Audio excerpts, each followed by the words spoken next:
Have you ever wondered why the district line goes to Edgware Road, but only from Wimbledon? No? Oh, it's only me then. This episode of Subsurface Explained will hopefully improve your knowledge and understanding of the services on the 4 lines, and how they came to be. Because trust me, there is some logic behind the service. Find the gap between the train and the platform. This is Barron's Court. This is a District Line train. To keep things as simple as they possibly can be, we will run through the service of each section of the network and then how they combine in sections of interlining, which is where different lines share the same tracks. I've included diagrams to better explain some of the more complex sections of the network. Each fat line represents 6 trains per hour, or a train every 10 minutes, while the thinner lines represent 3 trains an hour, or a train every 20 minutes. We'll start with the central portion, which is made up of a circle line running in a spiral from Hammersmith, then completing the circle at Edgware Road. The Hammersmith and City line shares with the circle line between Hammersmith up until Liverpool Street, and each line has 6 trains per hour, or a train every 10 minutes, between both destinations. This leads to 12 trains per hour on the section between Hammersmith and Baker Street. East of Baker Street, the Metropolitan line interlines up until Aldgate, where it terminates. The Met line provides another 12 trains per hour on this section, leading to a total of 24 trains per hour, or a train every 2.5 minutes, between Baker Street and Liverpool Street. At Liverpool Street, the Hammersmith and City line branches off towards Aldgate East, joining the District line in the Triangle Junction at Aldgate. The District line provides 15 trains per hour between Aldgate East and Barking, with the Hammersmith and City service providing another 6, making 21 trains an hour, or a train every just under 3 minutes. At Barking, the Hammersmith and City line terminates, as well as 3 of the District line's trains per hour, giving the line east of Barking to Upminster 12 trains per hour.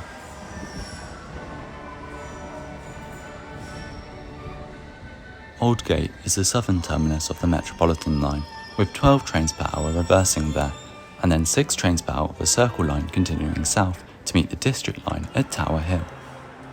Similar to Liverpool Street, Tower Hill also sees a train serving the station every 2.5 minutes.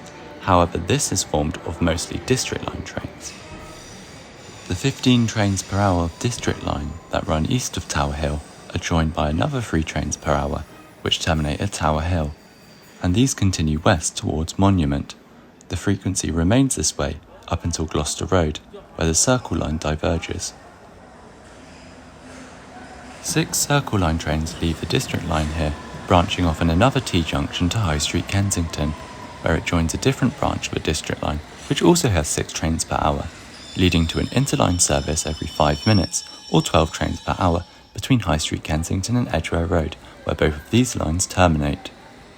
In terms of a District line, all service from Gloucester Road continue westbound to Earls Court, which is the central hub of the line. The 6 District line trains from Edgware Road join as well, leading to 24 trains per hour at Earls Court. From here, the line splits into the western branches. The first route to branch off is the Wimbledon route. This section receives 12 trains per hour, with 6 originating from Edgware Road, 3 from Barking and 3 from Tower Hill. The other 12 trains per hour continue to Barron's Court, where it runs alongside the Piccadilly line. This continues up until Turnham Green, where 6 of the 12 trains per hour turn off to Richmond, while the other 6 per hour continue to Ealing Broadway via Acton Town. The Richmond branch is shared with London Overground's North London line between Gunnersbury and Richmond, providing another 4 trains per hour between these 2 stations.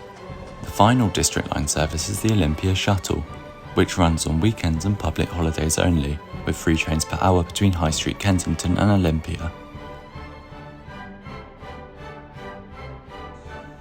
Overall, the District line service is as follows: 6 trains per hour on the following routes: Upminster to Ealing Broadway, Upminster to Richmond, and Edgware Road to Wimbledon. Then there's 3 trains an hour between Barking and Wimbledon, and Tower Hill and Wimbledon.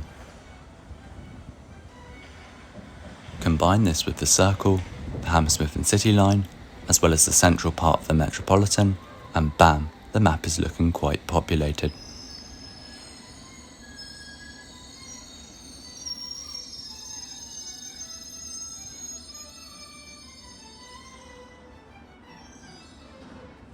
Lastly, we move on to the Metropolitan line, arguably the most complex of the 4 lines.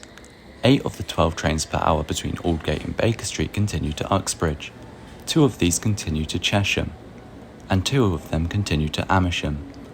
Joining the 12 trains per hour north of Baker Street, another 4 trains per hour run between Baker Street and Watford. Oh yeah, because the Metropolitan line is silly, I had to change my map design. Thick lines now mean 4 trains per hour, or a train every 15 minutes, and thin lines mean a train every half an hour, or 2 trains per hour. So far, all these services call at all stations en route.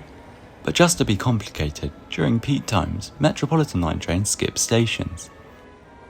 It gets very complicated, so I won't give you a full rundown, as for any sane person it will probably be sleep-inducing. In short, most Uxbridge services stay all stations.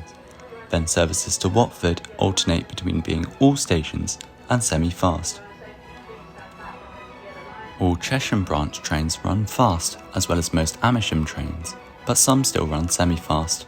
However, this only applies to southbound trains during the morning and northbound trains during the evening, so the opposite direction during these periods receives a regular service. Oh, and if you've no clue what semi-fast and fast mean, you should probably go and check out part 1 of this series, but it basically refers to the stopping patterns, with fast trains skipping more stations than semi-fast, as the name suggests. Obviously, the trains often disregard the timetables completely and do whatever they want, so even if you do know it all, you might still get stuck at Edgware Road for half an hour while your train's destination becomes a roulette. If you did enjoy the video, please consider commenting any questions or thoughts, or maybe even subscribe or share with your friends, as well as liking the video. Thanks for watching.